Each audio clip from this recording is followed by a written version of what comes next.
Con respecto al problema número 16, bueno, es una reacción en cadena.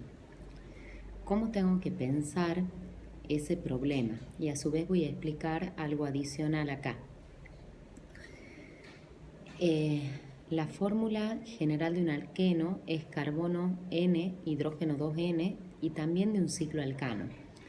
Entonces, significa que podría ser tanto el propeno como el ciclopropano. Hay una cosa, las reacciones de los cicloalcanos no están en el programa, o sea que no me la pueden tomar.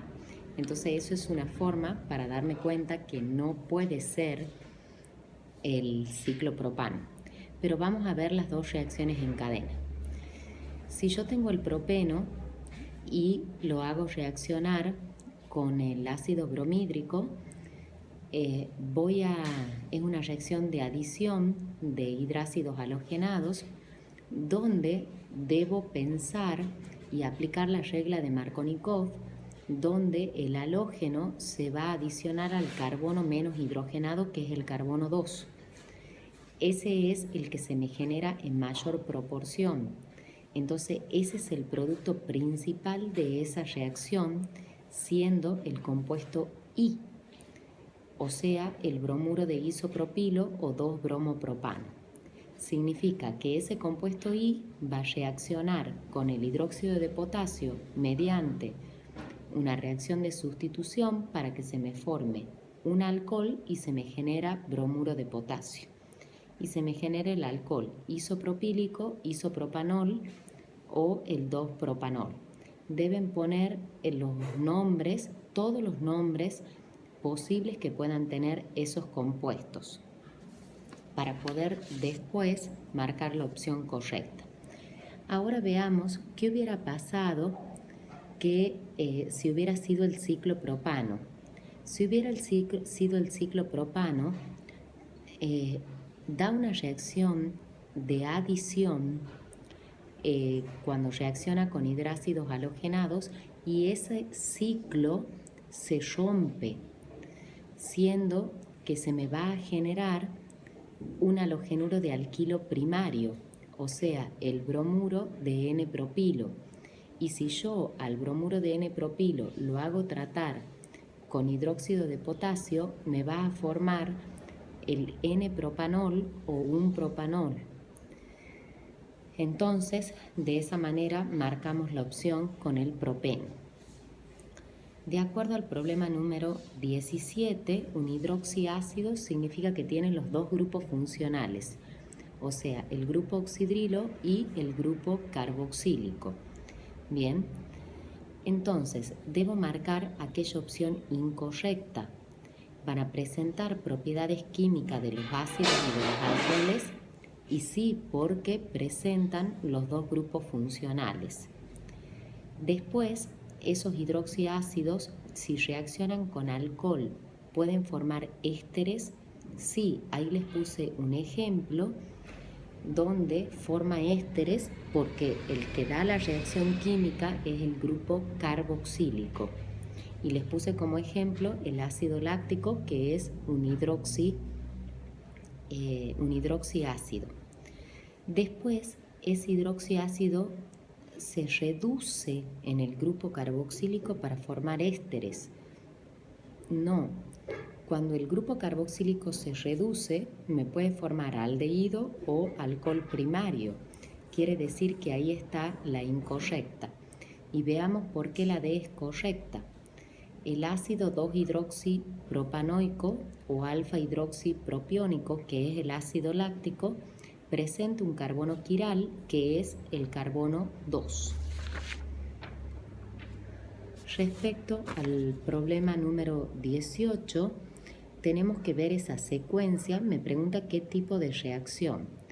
Recuerden que las reacciones orgánicas se clasificaban en de combustión, eliminación, adición y sustitución.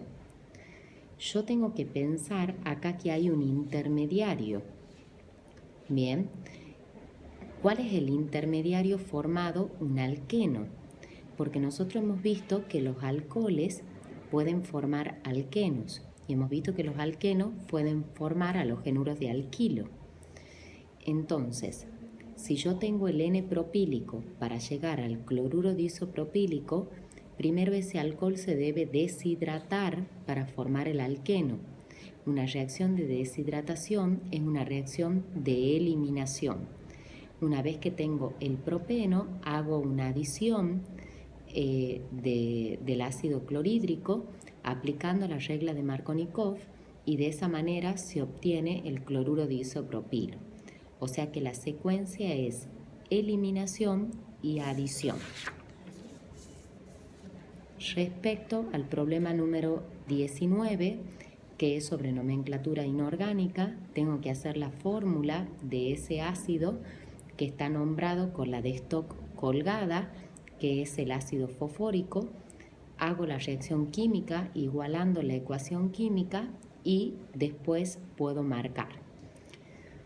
En base a la pregunta número 20, los sistemas o mezclas heterogéneos se van a separar mediante métodos mecánicos, no de fraccionamiento. Cuando di la clase, di todos los métodos de separación. Por ejemplo, puede ser la flotación, la filtración, después la sedimentación, centrifugación. Ahí ustedes tienen en la clase todos los métodos que hay. En cambio, una mezcla homogénea, se va a separar por métodos de fraccionamiento, que era la destilación simple, la destilación fraccionada, la cristalización o la cromatografía. Respecto a la combustión, no es un fenómeno físico, es un fenómeno químico porque después que se quema ese compuesto en presencia de oxígeno, me genera otros compuestos que tienen otras propiedades totalmente diferentes al compuesto de partida. Recuerden que las combustiones podían ser completa o incompleta. Completa donde se me va a generar productos que no son tóxicos, dióxido de carbono y vapor de agua. Siendo que incompleta va a ser cuando hay insuficiente cantidad de oxígeno, generándome compuestos tóxicos como ser el monóxido de carbono, el cianuro de hidrógeno, el carbono sólido. Bien.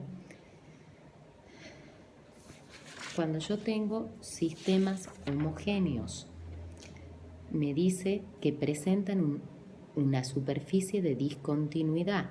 Tengo que tener en cuenta que la superficie de discontinuidad es la interfase y las interfaces están en sistemas heterogéneos y no en un sistema homogéneo. Bien, a su vez, todas las sustancias puras tienen una composición definida. Sí, eso está en la teoría de sistemas materiales. Por ejemplo, ¿qué significa eso? El agua es una sustancia pura. Significa que está formada por 2 átomos de hidrógeno por cada átomo de oxígeno. Eso significa que tiene una composición definida.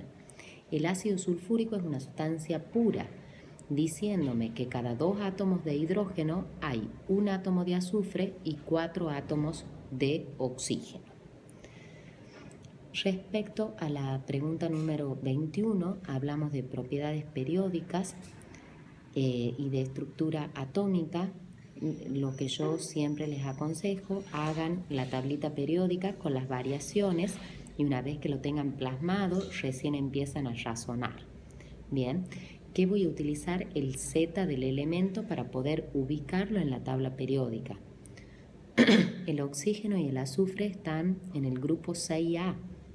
Primero está el oxígeno y abajo está el azufre. Entonces hago la relación. A su vez, en un grupo, a medida que yo desciendo en el grupo, aumenta el radio atómico, por consiguiente, el azufre tiene mayor radio atómico que el oxígeno.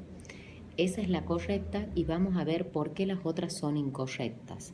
Bien, en el inciso B me dice un elemento M y un elemento G que tienen configuraciones electrónicas externas iguales. Si tienen configuraciones electrónicas externas iguales, significa que tienen las mismas propiedades físicas y químicas, no las mismas, similares, y ahí me dice diferentes. Con respecto al inciso C, tengo que analizar qué significa que ese elemento tenga mayor facilidad para atraer electrones.